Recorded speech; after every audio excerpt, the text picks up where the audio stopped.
Why statistics about the economy don't match our feelings about it. Marketplace Morning Report is supported by Bank of America.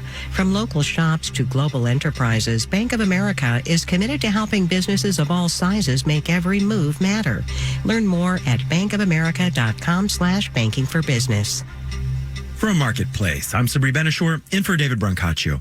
Markets this morning are pointing lower as investors worry about the direction of the economy. Economic policy out of the White House has been unstable, and that has made the business environment uncertain for businesses and consumers. President Donald Trump this weekend did little to clear things up, declining to rule out the possibility of a recession. Marketplace's Nova Safo has more.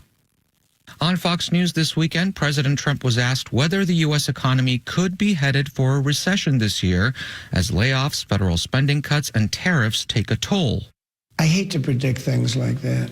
There is a period of transition because what we're doing is very big.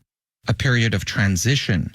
Last week, Trump's Treasury Secretary Scott Bessent suggested something similar.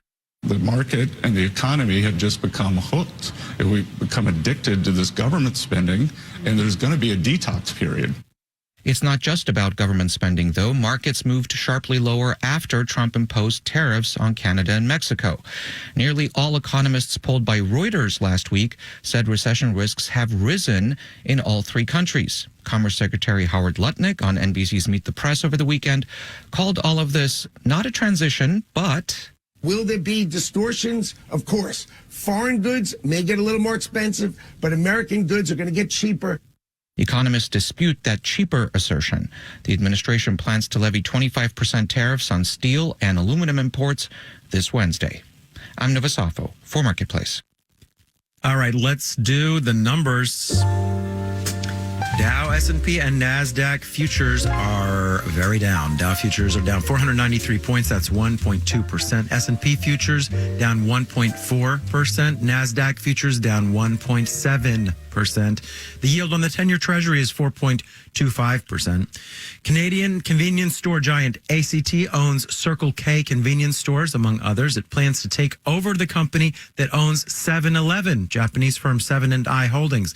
The two are in talks to make that happen, specifically to sell certain convenience stores to avoid accusations of creating a monopoly. Marketplace Morning Report is supported by Progressive Insurance, offering small business owners protection for what they've worked hard to build with over 30 customizable coverages. Learn more at progressivecommercial.com. And by Schwab. Schwab offers investors choices like full-service wealth management, self-directed investing options, and trading on Thinkorswim. More at schwab.com. Now to our series, Economic Pulse, regular checkups on the economy from a range of perspectives. And today, we're talking about the difference between how so many of us feel about the economy and what the official statistics say about it. Gene Ludwig is chair of the Ludwig Institute for Shared Economic Prosperity and former U.S. Comptroller of the Currency. He's also author of The Vanishing American Dream, a frank look at the economic realities facing low and middle income Americans. He joined my colleague, David Brancaccio. People's lived experience tell us that the economy needs work. Yet, I end up reporting a lot of these. The headline economic numbers have been saying things are actually A-okay. Maybe we should stop whining. How do you resolve this great divide over numbers versus what we see with our eyes? We started looking at this back about, 5-6 years ago when we held a symposium to question why things felt bad for middle and low income Americans. But at the time, the headline statistics were looking pretty good. So I decided with the Institute to begin to study the numbers and try to figure out why the folks at that symposium, and in my own experience growing up in a small town in Pennsylvania and seeing it deteriorate, why is this disconnect between what these headline numbers tell us every day and what we're experiencing? Some of it is we do the monthly unemployment rate. It is a crucial piece of data, but the headline one does not account for people who are so discouraged by the job market that they've quit looking. Sometimes the payroll count that the Labor Department does, look at all these people who got jobs this month, but maybe they were working multiple jobs. Well, all that is absolutely true, but sadly, it's even worse than that. What it doesn't account for is people who have a piece of a job. They work an hour or two here and there, but they want a full-time job. It doesn't account for that. If they worked 1 hour in the last 2 weeks, they're counted as being employed. It doesn't in any way suggest whether the person can earn even above a poverty wage.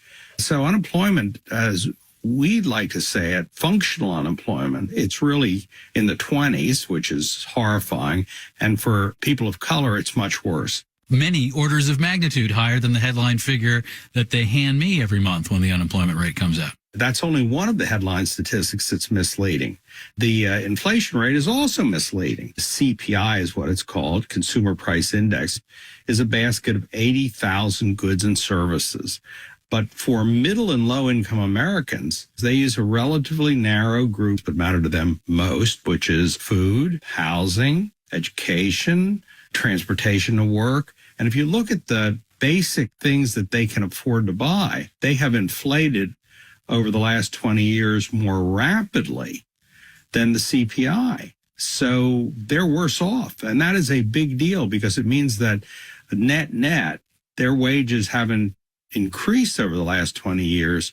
For 60% of America, they've actually declined or been stagnant. I mean, I remember we used to spend a lot of time when I was a kid focused on the misery index to gauge people's well-being. But see, that was built on the faulty unemployment number that you were talking about. It was, I think, unemployment rate plus inflation equals misery. We need something better, I guess. We do indeed, and we'll be coming out with, over the next couple of months, a shared economic prosperity index and a minimum quality of life measure that together will give the country a sense of how people in the middle class are doing in reality. Eugene Ludwig is founder of the Ludwig Institute for Shared Economic Prosperity and was U.S. Comptroller of the Currency in the early to late 90s. Gene, thank you very much. It's nice to be with you.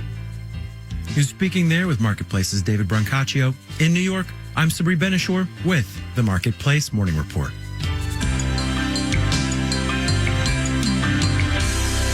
From 8 p.m., American Public Media.